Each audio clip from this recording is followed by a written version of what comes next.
It appears that Canine Fiendsmith is trying to get a leg up on the meta. Now make sure you guys smash the living crap out of that subscribe button so you guys don't miss out on more Oscars. We're going to be looking at your breakdown today for the Tetsu tournament out of Japan. Now this event was actually kind of very strongly meta.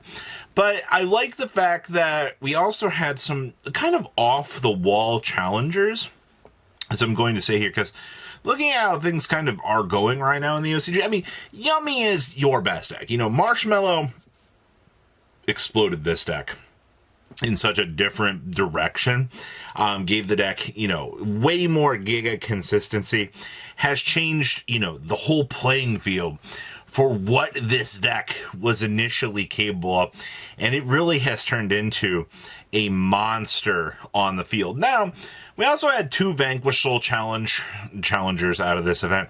Vanquish Soul is definitely in a place right now. Having lost Paradise Smasher, this deck has had to evolve in some very interesting ways. And I'll be honest with you, maybe it's not been the best sort of situation, but it's definitely proven that the deck is still a top dog. Now, we also have what appears to be two Draco Tail variants, but I split them apart because one of them is a branded variant and one of them is your standard true version of Draco Tail, which I think is fine to be seen. You got to consider that Draco Tail has really been, people are actually cracking the formula on this.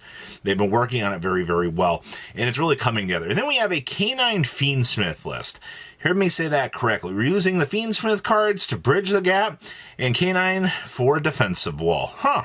Definitely a time to be alive. Now let's pass on over to those deck lists. Winning our event here is the Lollipop Gang of Misfits, good old Yummy.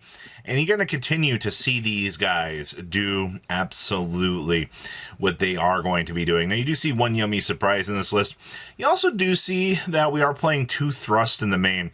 But with that Thrust, we are also playing a Black Goat Laughs in this variant. I find that a little bit surprising, but if Black Goat Laughs is actually paying off, and, you know, you are actually having success with this in this deck, I actually think that's kind of cool. You also do get to see Triple Metatronius doing its job here.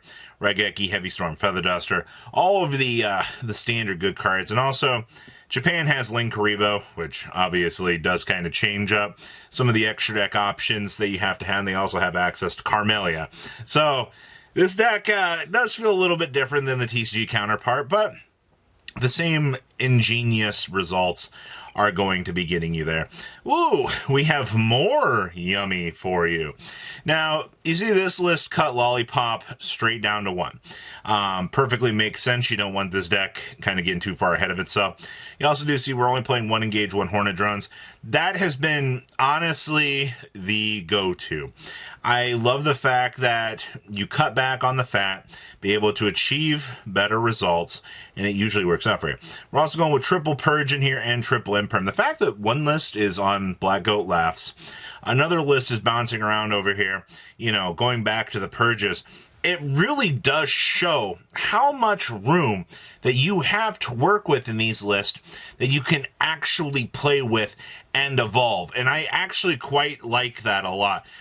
You know, you're not just set in your ways with Yummy. Those tech choice slots are really what make this deck into one of the cooler little meta decks we've seen in a while.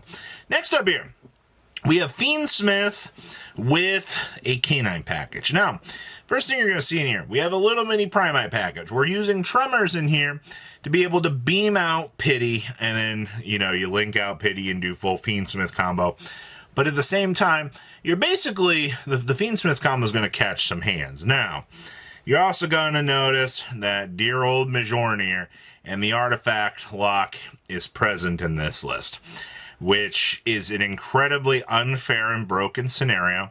But every time this little package lock comes up, you know, we really got to appreciate the fact that players are actively trying to use this package to actually be able to try to break the game. And I kind of like that. It does definitely prove, once again, as more and more people experiment around these sorts of things, I think we're going to continue to have some good results and probably get Mjolnir blown out of the game. We have our branded Draco tail list. Now this is, it's quite interesting to see the OCG's differences between what we can work with and what they got. Because obviously they have Expulsion. Expulsion's a completely different creature for what they're able to do. But they also like cramming things together in like these 60 card piles, which I'm always going to kind of question, you know, why this is they're clicking here. Do we just need that many resources? I guess, you know, you don't want to draw the gimmick puppet monster because you're just going to feel absolutely awful if that card does show up in your opening hand. So I guess there are some fundamental differences between that. Also, Double Desires does kind of thin out the deck, give you some resources. You know, you've got Triple Thrust to get into whatever you need to. But it's, to me, it's just interesting to see with the differences in their meta, the choices that they're bringing to the table here to actually make or break these scenarios. Ooh, we have more. Isn't it amazing how much yummy that we've got bringing up the rear here? Because this deck is truly turned into a monster. Now, you see this list is actually playing the Called by the Graves and the Cross out here. And we've also cut out the Nibiru. I do think that the Nibiru is a pretty big help to this deck because obviously being able to just take out half your opponent's field, yeah, they can recover a little bit, but the job of Nib is to make it so that the impact crater is nowhere near as big. You also do see this list is playing SP Little Knight. We're not touching Carmelia at all with this. We've also got the double Metatronius and the Black Goat Laugh. So all three lists to some capacity are accessing the Black Goat Laughs to kind of give you that fundamental little extra protection, as I'm going to say. Kind of make sure that, you know, being able to cut your opponent off of whatever key piece that they're going to need is really, really good. Ooh, we have more Draco Tail for you. I got to give this deck a little bit of credit, man. I have been pretty intrigued with how the pure build's supposed to go. Now, this list is bringing in the triple Blazing Cartesia. The whole point of the Blazing Cartesia package is to be able to get the fusion aspects going and be able to kind of figure out which, you know, how you want to start the fusion turn.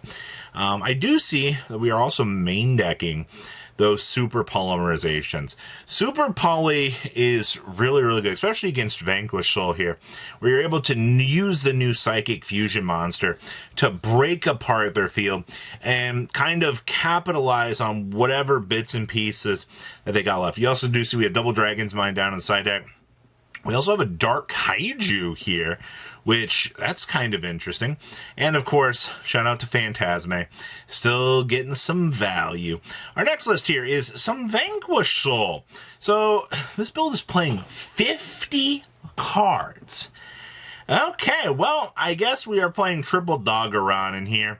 All real things for consideration, man. Doggeron gets the job done. Being able to kaiju over your opponent's big yummy monster, not a problem. Doggeron's there to help you out. I also see we are playing the Kick spell in here, which is kind of interesting because I've not seen a lot of people really even be looking at that. I also see down here in the side deck, they're side decking Ghost Reapers and the Yummy and the Lunalight monster. The fact that this list is actually kind of scared of some of those other options creeping around in the meta is such a wild thing to me.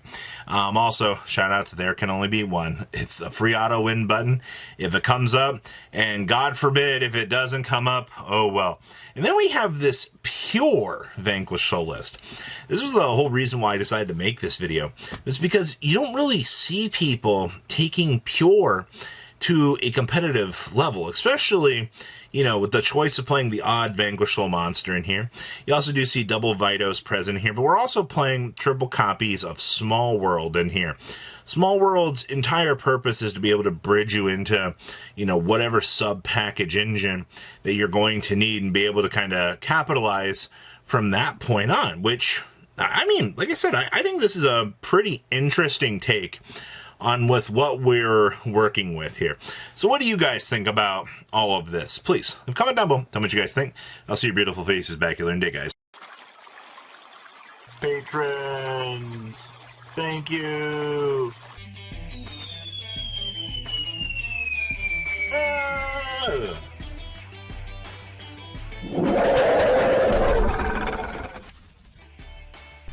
Thank you so much for watching. Check out these other videos.